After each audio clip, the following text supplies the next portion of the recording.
关心疫苗消息，这个鸿海集团创办人郭台铭前几天呼吁政府呢卖 BNT 次世代疫苗，昨暝呢，佮伫面前写着这个遗憾啦、禽兽等等的用字。无偌久 ，BNT 的代理商就发表声明讲，未来订单拢会使换做次世代疫苗。对这个代志，指挥中心表示讲，捌伫10月初问过，敢会当将约9岁这儿童疫苗换做次世代疫苗，也毋过被拒绝。即马有改变啊，指挥中心嘛表示欢迎。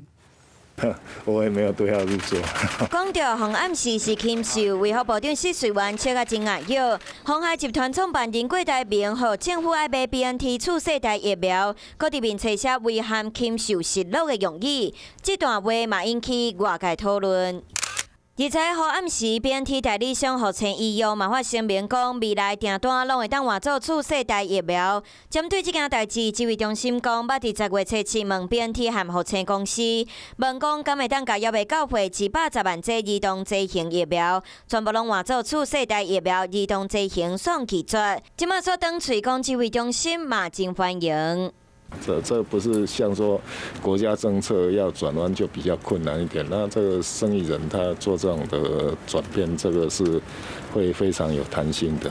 台湾驻朝代表谢志伟20号嘛伫面册发文章，讲家己作为本案台湾官方的联络人，讲台湾政府和 BNT 签买疫苗，自头至尾拢是中国迄边咧主动，才会造成交货慢半年。另外，敢是一定爱买 BNT 次世代疫苗，各界看法拢无同。新冠疫苗的现在有2种次世代疫苗，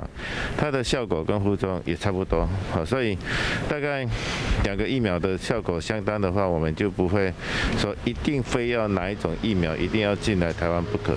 未来敢会考虑买 BNT 次世代疫苗？指挥中心讲，目前国内次世代疫苗也有400万剂，次世代疫苗订单嘛也有2500万剂会当使用，目前的量也有够。不过未来若是有需求，明年嘛会当考虑买 BNT 的次世代疫苗。